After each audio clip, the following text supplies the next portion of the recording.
Bonjour à toutes et à tous et bienvenue dans cette nouvelle vidéo dans laquelle on va enchaîner sur le thème des nombres complexes. On a déjà vu ce thème dans une autre vidéo qui concerne la préparation au concours d'accès en première année de la faculté de médecine, ou bien de faculté de médecine et de pharmacie. Je vous ai choisi 9 questions-réponses qui s'ajoutent aux 15 questions-réponses dans la première vidéo pour enrichir vos connaissances.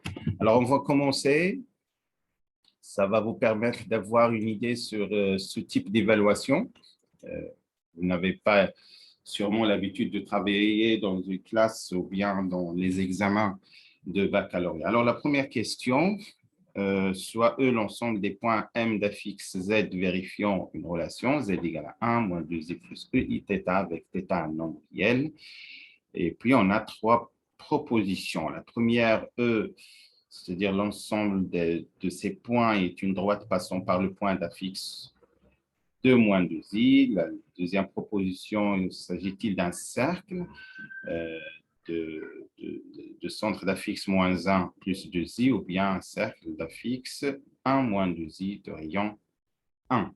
Alors, vous pouvez arrêter la vidéo toutefois pour faire le tour de la question. Pour ma part, je vais passer au corrigé. Alors, voilà ce que je vous propose très rapidement. Alors, on a Z qui s'écrit sous la forme 1 moins 2i plus I θ. Alors, je vais faire la différence.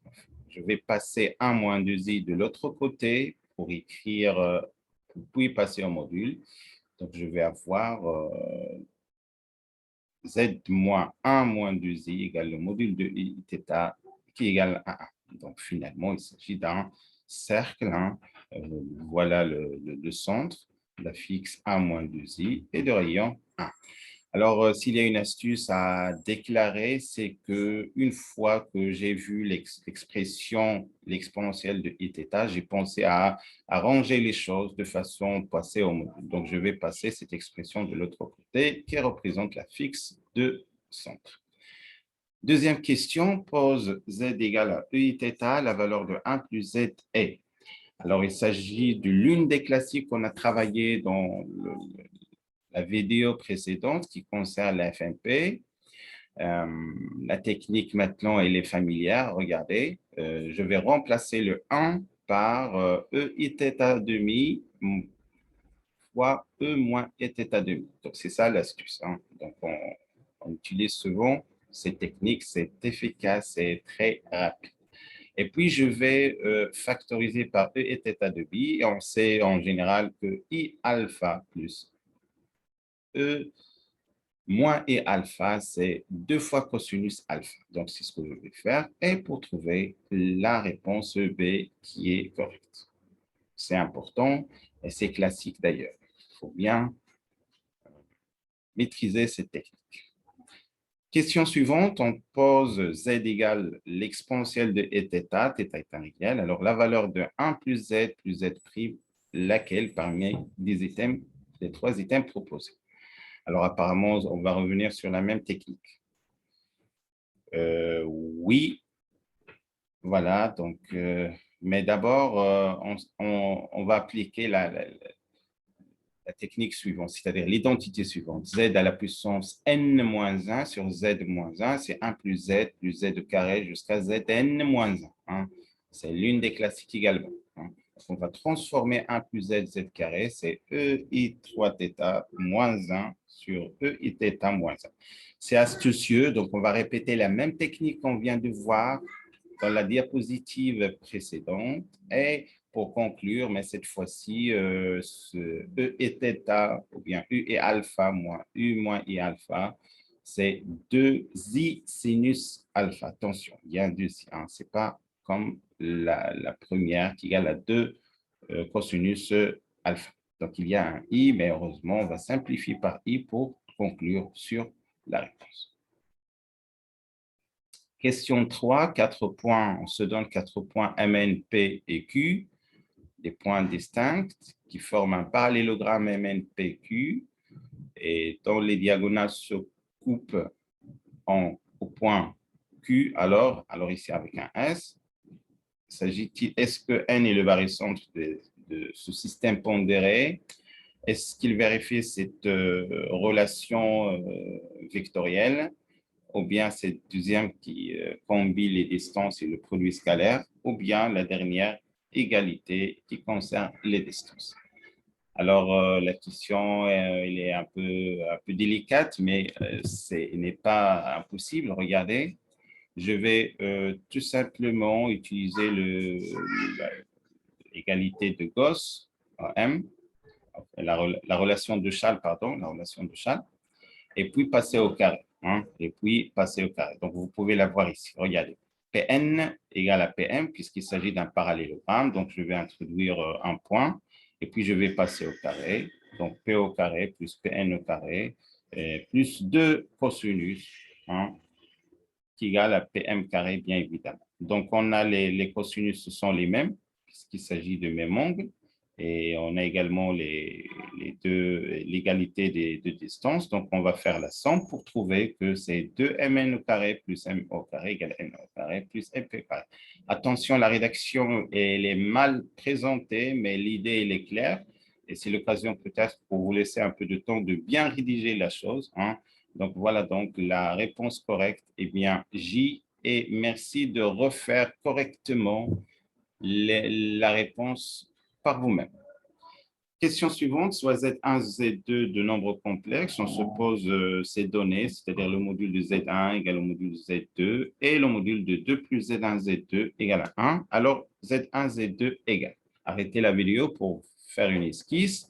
Pour ma part, je vais vous présenter la technique. Regardez, il s'agit bien d'une situation qu'on n'a pas l'habitude de travailler dans la classe ou bien dans des examens de préparation au baccalauréat. Alors, par simple vérification, on déduit facilement la réponse correcte est B. Alors ici, je ne vous cache rien. Donc, puisque les valeurs sont simples, on va travailler intelligemment. Regardez, ils sont simples. Le 0, le 1, le moins 1. Donc, je vais vérifier. Hein, je vais vérifier Z1, Z2. Alors, si ça marche, voilà. Et donc, vous pouvez conclure que c'est vrai. Mais quand même, je vais vous proposer une technique qui concerne ce type de situation. Voilà. Pour cette question, cette fois-ci, le module de A égale à 1 et A différent de B. Alors, quelle est l'expression pour le module de A moins B sur A moins A? Alors, les dés clés à retenir dans ces situations, c'est qu'il faut toujours traduire le module de A égale à 1 par l'expression A bar égale 1 sur 1.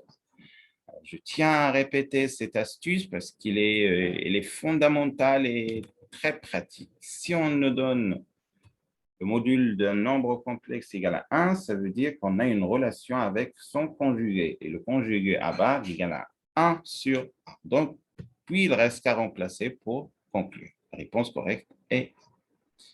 Voilà un autre cas également. Voilà, donc on a toujours le module de A égale à 1. Ça veut dire que A bar égale à 1 sur A, de même B bar égale à 1 sur B, de même C bar égale à 1 sur C. C'est ce qu'on va utiliser sûrement. Voilà, regardez.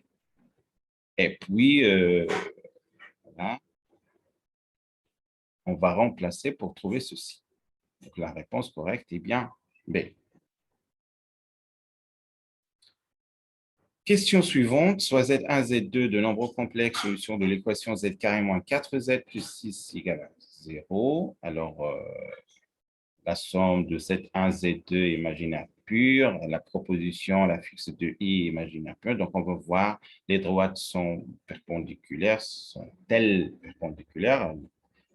Quelle est la nature du triangle OM1, M2, avec M1 et M2 sont les affixes respectives de Z1, Z2. Alors, je ne pense pas qu'il y aura une difficulté parce que si vous voyez que les coefficients de trinôme de second degré sont des réels et donc Z2 également, les deux solutions sont conjuguées et ça c'est important. Donc, on peut bien remplacer pour conclure très rapidement que Z1 plus Z2 c'est 2 fois réel Z1.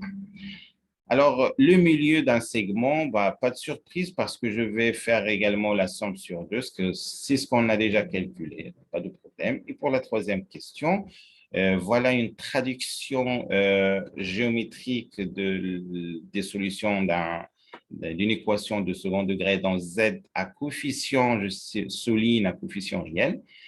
Alors, le point M1 est le symétrique de M2 par rapport à l'axe russe. Et donc, on peut conclure que I est perpendiculaire à M1, M2, à la droite M1, M2.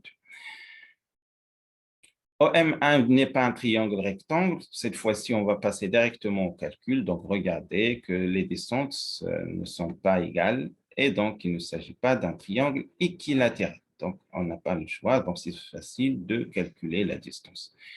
Question suivante composée de 3 propositions. Donc, si on se donne 3 nombres complexes tels que A, module de A égale module de B égale module de C égale 1 et petit a égale module de AB plus BC plus 1, est-ce que A vaut 3 ou bien racine de 3 ou bien autre chose?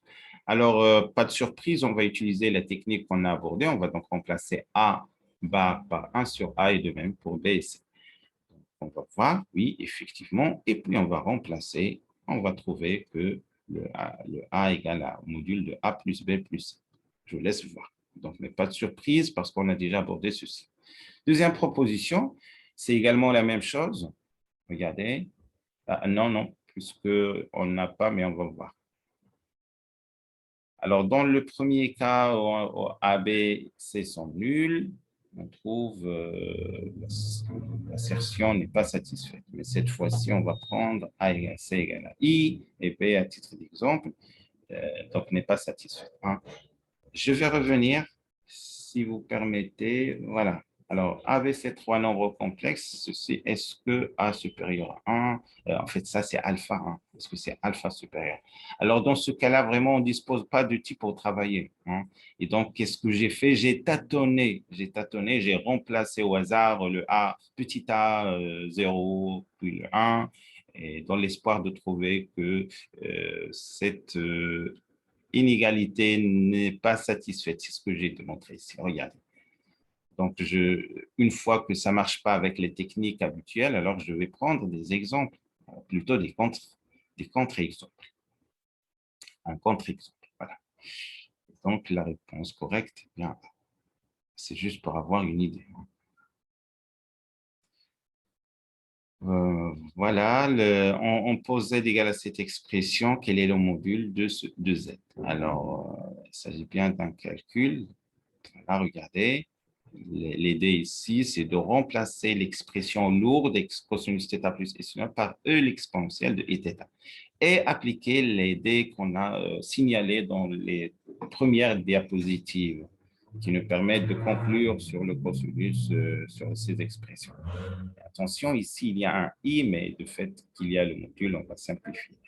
Vérifier s'il y a une erreur de signe, c'est pas rigoureuse, c'est pas bien rédigé, mais la technique est la même. Occasion également pour vous pour retravailler ceci. Voilà la technique.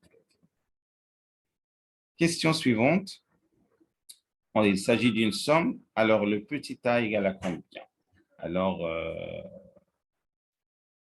voilà, donc on va utiliser cette formule. 1 plus i racine de 3 à la puissance n, c'est sigma de k égale à n, de i racine de 3 à la puissance 4. Et donc, vous voyez comment on peut séparer la partie imaginaire et la partie réelle. On appelle ça la formule de binôme. Peut-être pour les élèves de la série sciences expérimentales n'ont pas vu cette expression, mais c'est une expression assez classique. Vous pouvez l'apprendre par cœur. A plus B à la puissance n, c'est sigma de k égale à 0 jusqu'à n de ckn, A à la puissance k, B à la puissance n moins k. B à la puissance n moins k. Sauf qu'ici, quand on a le 1, alors on attribue la puissance n-k à 1 pour le faire disparaître et il nous reste seulement ckn a à la puissance 4. Donc, retenons la formule suivante. A1 plus a à la puissance n, c'est sigma de ckn a à la puissance 4 directement. Et on a gardé les puissances paires pour faire disparaître le i. Donc voilà, donc j'espère que vous avez pu enrichir vos connaissances en ce qui concerne ce thème. Vous pouvez toutefois compléter par la première vidéo qui concerne le même thème pour la préparation au concours d'accès en première année des facultés de médecine. Merci de votre attention. Si vous avez des questions, posez-les sur les commentaires. Très bonne continuation.